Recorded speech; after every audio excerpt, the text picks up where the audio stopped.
South ఇండియాలోని అతి తక్కువ ధరలకి రత్నాలనందించే ఏకైక సంస్థ 6JVR. నమస్తే, నేను Keshav. Welcome to Suman TV.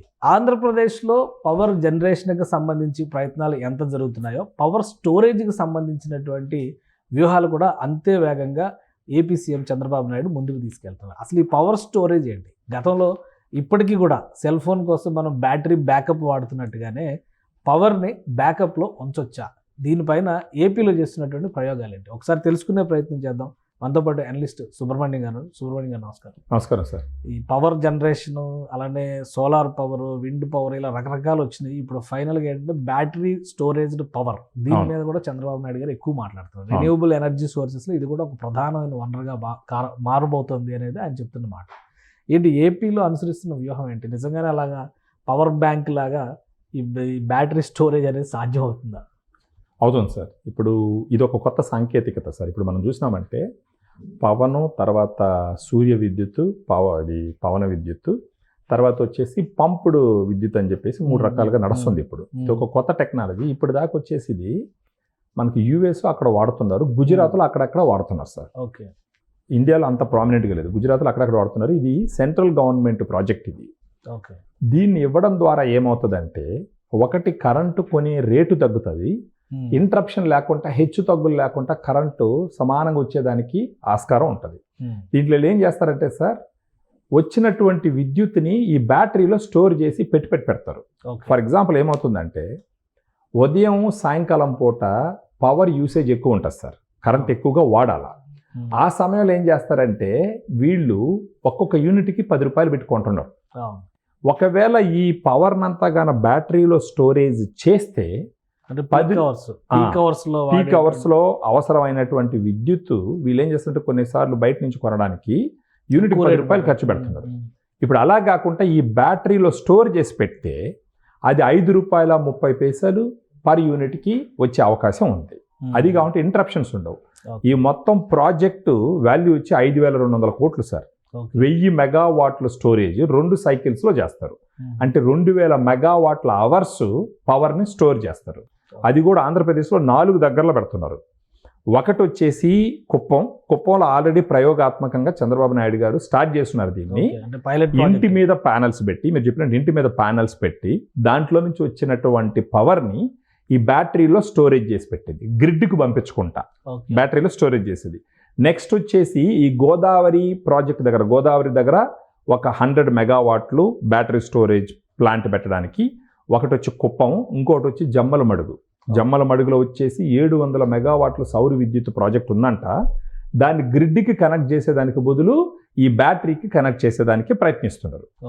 So ఈ విధంగా ఒక 4 దగ్గరలో పెట్టడానికి ప్రయత్నం చేస్తున్నారు సార్. దీంట్లో government, central government viability fund కింద కూడా సపోర్ట్ చేస్తుంది. ఇలా చేయడం ద్వారా ఏమవుతుందంటే, ఫర్ ఎగ్జాంపుల్ ఈ పవర్ గబక్కన కొన్నిసార్లు తగ్గడం వల్ల ఆ స్టోరేజ్ ఫ్రీక్వెన్సీని మెయింటైన్ చేయడం కోసం కేంద్ర విద్యుత్ సోర్సెస్ దగ్గర నుంచి అవసరమైన దానికన్నా ఎక్కువ కొనాల్సి వస్తుంది. అంటే ఇప్పుడు ఒక పవర్ స్టోరేజ్ ఉందనుకోండి సార్, కొన్నిసార్లు గబక్కన ఆ స్టోరేజ్ తగ్గిందంటే అది ఈ ప్రాజెక్ట్ మొత్తానికి ప్రాబ్లం అవుతుంది. దాన్ని ఒక ఫ్రీక్వెన్సీలో మెయింటైన్ చేయాలి. సో ఇక్కడ పవర్ లేనప్పుడు బయట దగ్గర నుంచి పవర్ తీసి దీంట్లో పెట్టాలన్నమాట. వీళ్ళు మోతాదుకి మించి కొనడం వల్ల ఒక్కొక్క యూనిట్కి 20 నుంచి 40 రూపాయలు ఫైన్తో కొనాల్సి వస్తుంది. దానివల్ల మన రాష్ట్రానికి సంవత్సరానికి 180 కోట్లు ఎక్కువ భారం పడుతుంది. ఒకవేళ ఈ బ్యాటరీ స్టోరేజ్ యూనిట్లు పెట్టి గాన దాంట్లో ఈ పవర్ స్టోరేజ్ చేసి పెడితే ఈ బయట నుంచి కొనాల్సిన అవసరం ఉండదు. ఈ అవసరం అయినప్పుడు దీన్ని వాడుకోవచ్చు. ఇంకొకటి, కొన్నిసార్లు పవర్ ఎక్కువగా రావడం వల్ల ఈ లైన్లు కూడా అడిషనల్ లైన్స్ పెట్టాల్సినట్టుంది దాన్ని సప్లై చేయడానికి. సో ఒకవేళ ఈ బ్యాటరీ స్టోరేజ్ ఉంటే ఈ అడిషనల్ లైన్స్కి డబ్బులు ఖర్చు పెట్టాల్సిన అవసరం ఉండదు. సో ఎన్నో రకాలుగా డబ్బులు ఖర్చుని తగ్గించి తక్కువ రేటుకే యూనిట్ని తీసుకొని ఈ బ్యాటరీలో స్టోరేజ్ చేసి పెడితే వాళ్ళకి హెచ్చు తగ్గులు లేకుండా కంటిన్యూస్గా పవర్ సప్లై ఉండేదానికి ఆస్కారం ఉండేటటువంటి ఒక ప్రాజెక్ట్ సార్ ఇది. ఓకే. కానీ ఇప్పుడు ఏసీ పవర్, డీసీ పవర్ ఇట్లా వేరియేషన్ ఉంది కదా. అవును. బ్యాటరీ పవర్ అంటే కొంచెం లో అనేసి మనకు ఫీలింగ్ ఉంటుంది. అవును. మరి ఇప్పుడు ఇది నిజంగానే హై కెపాసిటీ బ్యాటరీస్ పెడతారు కదా సార్. మనకు బ్యాటరీ అనగానే మనకు గుర్తొచ్చేది ఏంది, ఏ ట్రాక్టర్లో ఉండే బ్యాటరీయో, కారులో ఉండే బ్యాటరీయో ఉంటుంది. ఇప్పుడు అవి కూడా చిన్న చిన్న బ్యాటరీలు కూడా మన వాళ్ళే అని అనుకుంటారు, DC దీంట్లో power. ఎంత ఉంటుంది అని అనుకుంటారు. ఇప్పుడు వాళ్ళు చెప్పేది వచ్చేసి 1000 మెగావాట్లు ప్రాజెక్ట్, 1000 మెగావాట్లు వాల్యూ, స్టోరేజ్కే 1000 మెగావాట్లు అంటే 100 మెగావాట్లు ఒక దగ్గర, 100 మెగావాట్లు ఒక దగ్గర. ఆ విధంగా ఆ బ్యాటరీస్ సైజ్ ఎక్కువ ఉంటుంది, దాని కెపాసిటీ ఎక్కువ ఉంటుంది. సో ఆటోమేటిక్గా దాంట్లో స్టోర్ చేసుకునే అవకాశం ఖచ్చితంగా ఉంటుంది సార్. ఓకే, ఇప్పుడు ఈ ప్రాజెక్ట్ ల్యాండ్ అయితే ఏపీకి వచ్చే ప్రయోజనాలు ఏంటి? ఒకటి వచ్చి ఏమవుతుందంటే సార్, ఇప్పుడు అన్నట్టు ఒక యూనిట్కి 10 రూపాయలు పెట్టి కొనాల్సిన అవసరం ఉండదు. Peak hours, morning evening peak hours కదా, ఆ సమయంలో ఒక యూనిట్కి 10 రూపాయలు పెట్టి కొనాల్సిన అవసరం ఉండదు. సో కరెంటుకి మనం పెట్టే బిల్లు భారం తగ్గుతుంది. ఓకే. సెకండ్, ఇప్పుడు ఈ సోలార్ ప్యానెల్స్ పెట్టి, అది కాకుండా వీళ్ళు డ్వాక్రా మహిళల ఇళ్ల మీద స్టోరేజ్ సోలార్ ప్యానెల్స్ పెట్టి స్వతహాగా ఇంటికి ఎలక్ట్రిసిటీ ప్రొడ్యూస్ చేసుకునేటటువంటి ఒక పథకం ఇప్పుడు గవర్నమెంట్ నడుపుతుంది. అది సబ్సిడీ అంతా ఇచ్చి, అక్కడ ఎక్కువ ఎనర్జీ వచ్చిందంటే దాన్ని అంతా తీసి గ్రిడ్కి పంపించుకుంటే ఇలాంటి బ్యాటరీలకు పంపించే అవకాశం ఉంటుంది. ఇలాంటి బ్యాటరీల్లో పెట్టి దాన్ని వీళ్ళు మళ్ళీ అమ్ముకొని లేదా అవసరాలకు వాడుకునే అవకాశం ఖచ్చితంగా ఉంటుంది. ఇంకొకటి వచ్చేసి పొగలు టైంలో కొన్నిసార్లు సడన్గా పవర్ పడిపోతుందండి సార్. ఈ సోలార్కి సంబంధించి, విండ్కి సంబంధించి, సోలార్ సంబంధించి మబ్బులు వచ్చినా కానీ లేదా గాలి తగ్గినా కానీ అది వచ్చి గబక్కన పడిపోతుంది. ఆ ఎనర్జీ కావాల్సిన కరెంటు జనరేషన్ కెపాసిటీ తగ్గిపోతుంది. అలాంటి సమయంలో ఈ బ్యాటరీలో స్టోరేజ్ చేసి పెట్టుకున్నాను అనుకోండి, దీన్ని వాడుకోవచ్చు. సో ఈ హెచ్చు తగ్గులు లేకుండా సమంగా పవర్ వాడుకునేదానికి అన్ని కాలాల్లో వాడుకునే యూపీఎస్ లాగా పనిచేస్తుంది, అన్ని కాలాల్లో వాడుకోవచ్చు. నెక్స్ట్ వచ్చేసి రేటు కూడా చాలా తక్కువకి వాడుకునేదానికి ఉంటుంది. ఇన్ఫ్రాస్ట్రక్చర్ కూడా దెబ్బతినకుంటుంది. ఇప్పుడు ఇందాక చెప్పినట్టు ఈ స్టోరేజ్ ఫ్రీక్వెన్సీ ఒకవేళ గబక్కన పవర్ పడిపోయిందంటే అప్స్ అండ్ డౌన్స్ అయితే అక్కడ సిస్టమ్ దెబ్బతింటుంది.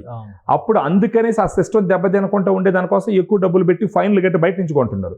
ఇప్పుడు అలాంటి అవకాశం లేకుండా ఈ బ్యాటరీల నుంచి వాడుకున్నారంటే అవి కూడా దెబ్బతినకుండా ఉంటాయి అనమాట. మళ్ళీ అడిషనల్గా ఒకవేళ పవర్ ఎక్కువ వచ్చినప్పుడు అడిషనల్గా మళ్ళీ కరెంట్ లైన్లో ఏం వేయాల్సిన అవసరం ఉండదు.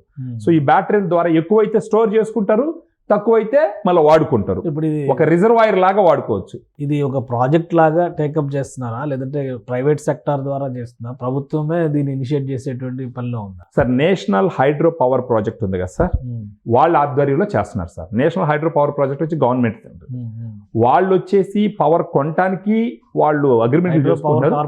హైడ్రో పవర్ కార్పొరేషన్ పవర్ కొనటానికి వాళ్ళు అగ్రిమెంట్లు చేసుకుని ఎంఓఎల్ చేసుకుంటున్నారు. పవర్ అమ్మడానికి కూడా వాళ్ళు ఎంఓఎల్ చేసుకుంటున్నారు అనమాట. వాళ్ళ సమక్షంలో జరుగుతుంది. ఈ విధానంలో ఆంధ్రప్రదేశ్ ఫస్ట్ అనుకోవాలా? రాష్ట్రం గుజరాత్లో అక్కడక్కడ ఉందంట, తప్పితే ఖచ్చితంగా ఆంధ్రప్రదేశ్లోనే ప్రామినెంట్గా స్టార్ట్ అవుతుంది. సో గుజరాత్ తర్వాత ఆంధ్రప్రదేశ్ అనుకోండి ఇప్పుడు. సో ఆ విధంగా ఒక కొత్త టెక్నాలజీని అందిపుచ్చుకొని జనాల అవసరాలకి తక్కువ ఖర్చుతో ఎలాంటి ఇంటరప్షన్ లేకుండా పవర్ వాడుకునే ఒక మార్గం. ఆ విధంగా చూడొచ్చు సార్. థ్యాంక్ యూ సుబ్రహ్మణ్యం గారు. ఇది పవర్ జనరేషన్లో కొత్త పుంతలో దొక్కుతున్నట్టుగానే పవర్ స్టోరేజ్లో కూడా కొత్త ప్రత్యామ్నాయ మార్గాల్ని ఆంధ్రప్రదేశ్ ప్రభుత్వం అన్వేషిస్తోంది. ఇక నుంచి బ్యాటరీ స్టోర్డ్ పవర్ పైన దృష్టి పెడుతుంది. ప్రయోగాత్మకంగా రాష్ట్రంలో 4 ప్రాంతాల్లో దీన్ని ఏర్పాటు చేసే ప్రయత్నాలు జరుగుతున్నాయి. అలానే రాబోయేటువంటి రోజుల్లో పూర్తి స్థాయిలో రెన్యూవబుల్ ఎనర్జీ సోర్సెస్ మీదే ఆధారపడేటువంటి అవకాశం ఉంది. కాబట్టి ఈ రంగంలో మరింత కృషి చేసేటువంటి అవకాశం ఉందని సుబ్రహ్మణ్యం గారు విశ్లేషిస్తున్నారు. ఇది special discussion. Keep watching. Suman టీవీలో మీ పర్సనల్ అండ్ బిజినెస్ ప్రమోషన్స్ కోసం కింది నెంబర్కి కాంటాక్ట్ చేయండి.